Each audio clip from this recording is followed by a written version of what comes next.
President Cup Series is back after the Easter break. I am Amber Wilson, and welcome to CBSSports.com's NASCAR Report. Well, it's been a while. Back on March 16th, Jeff Burton took the checkered flag in the Food City 500 from Bristol Motor Speedway. And just as a refresher, this is how the point standings shape up. Kyle Busch, Greg Biffle, and Kevin Harvick take the top 3 spots in the standings. Unchanged from the race before from Atlanta, Burton's win moved him up 1 spot to 4th. JL Jr. continued to put in a solid effort, coming in 5th at Bristol. As for his teammates, Jimmy Johnson finished 18th and Jeff Gordon 11th, and both sit outside of the top 12 for another week. Speaking of the number 24 and 48 cars, if there's a chance for them to get back on the track, it's this weekend's Goody's Cool Orange 500. Both Hendrick drivers love short track racing at Martinsville, taking 8 of the last 10 wins at the half-mile track, with Johnson taking the last 3 alone. Despite not winning in a pair of races there last year, Jeff Gordon still managed to finish 2nd and 3rd. The only active driver other than those two to recently win a race was Tony Stewart in 2006. Last year, he ended in 7th and 13th. And with that, we bring in our very own NASCAR expert, Pete Pistone, to the program. And speaking of Jimmy Johnson, Pete, we understand he cut short his vacation plans this week to do some testing. What's the latest? Is this a sign of panic within Hendrick after their slow start? Well, I wouldn't say it's a sign of panic, but I think definitely Jimmy Johnson, Chad Knaus, that whole number 48 team in particular, realizes that, listen, they were so good last year. What could have changed here in the first 5 races of this season?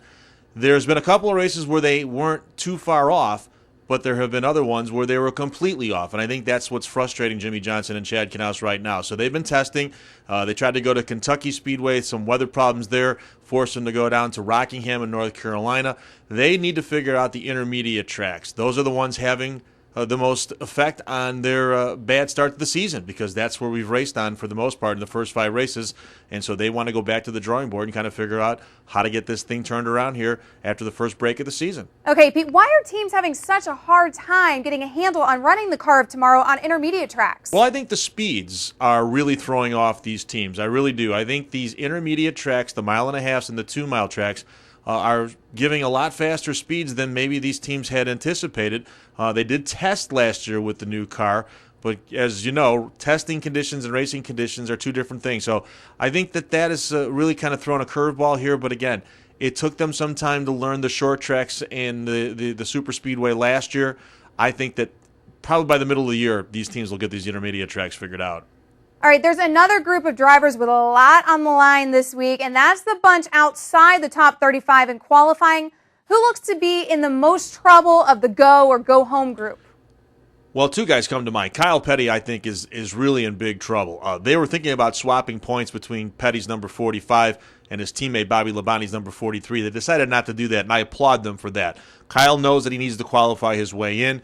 He's a pretty good qualifier at Martinsville. Those cars from Petty Enterprises run pretty well there, so hopefully for Kyle and the Petty Enterprises' sake, he'll have a good qualifying run and get in this weekend. Because if he doesn't, I think he's going to tumble further down and every week have a chance of not making the race. Dario Franchitti's another guy I'd be worried about.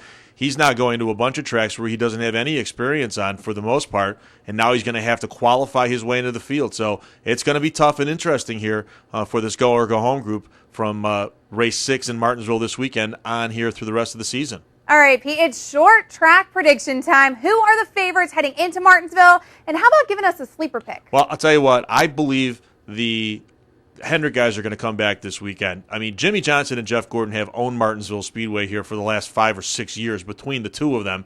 Remember this race a year ago, they battled to the wire.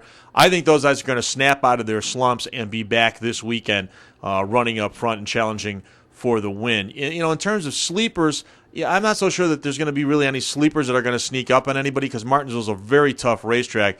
So, you know, Tony Stewart, to me, I think isn't so much a sleeper, but I think he's someone we should watch for. I think he's going to kind of rise up and try to strike this weekend, because he still has a bitter taste in his mouth of what happened to him in Bristol a couple of weeks ago. So look for the 20 car to be the one that I think would derail the 24 or 48, but I think Hendrick's going to rule this weekend. All right. Thanks a lot, Pete. We look forward to hearing from you this weekend from Martinsville. And don't you forget to come back next week when we take a look at Texas Motor Speedway. But for now, missed anything here today? Stop, refresh, and rewatch. For Pete Pistone, I'm Amber Wilson.